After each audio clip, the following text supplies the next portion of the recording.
If you missed any portion of the show today, we were talking about the fact that scientists have recreated the sound of a 3,000-year-old mummy. We know exactly what this guy, this Egyptian priest, and we know exactly what he sounded like when he was alive. How exciting is that? That's pretty cool. I mean, can you imagine the technical know-how it takes and the technology advances that it took to show us that this Egyptian priest sounded exactly like this. Wait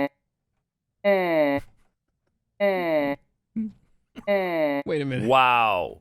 Are we sure that's not Forrest Gump's principle?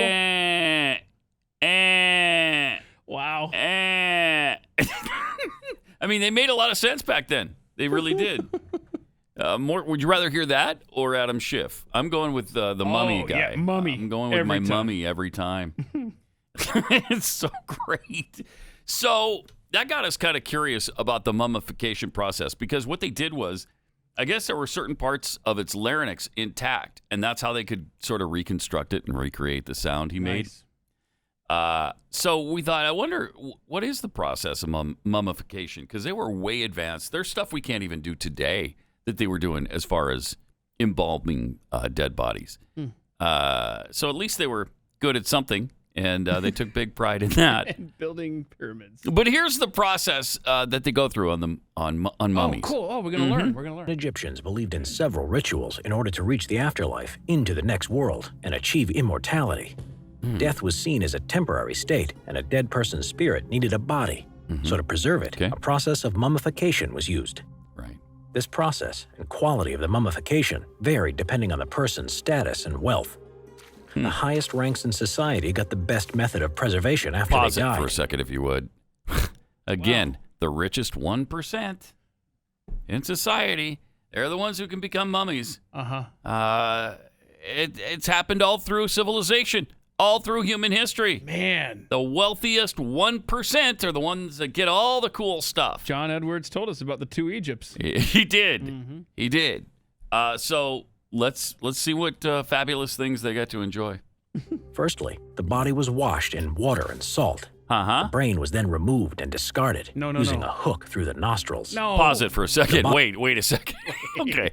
They pulled out the brain with a hook through the nose. No. Your whole brain comes out your nostril? I mean, if you're the richest 1%, the poor people have to keep their brains.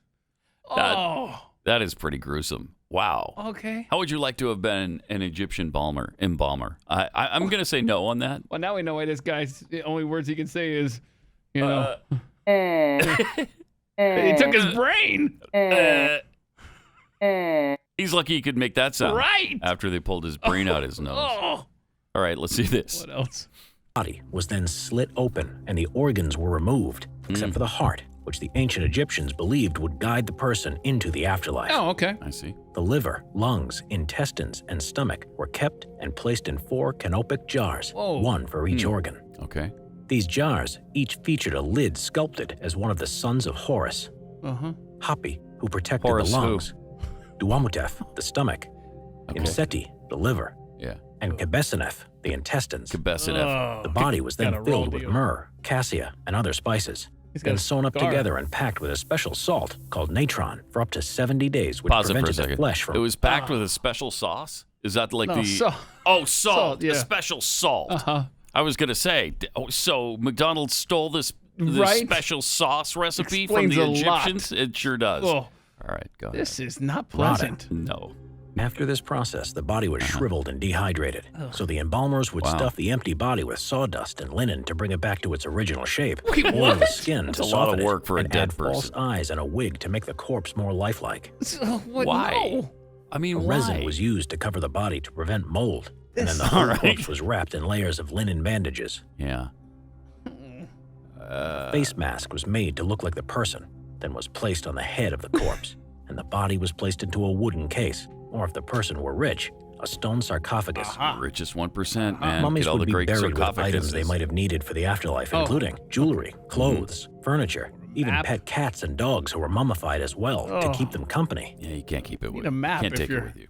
going to the afterlife. Jeez. Pack me a GPS in there, cell phone, maybe a 6-pack. I mean, let's do this right. That's a lot of trouble. Process. Yeah, that's a lot for a dead person. By the way, the person enjoys none of that. They don't know it's being done to them. They don't care it's being done to them. And who's going to see the body that is so lifelike now? Who? Why didn't you just put them in the ground and you're done?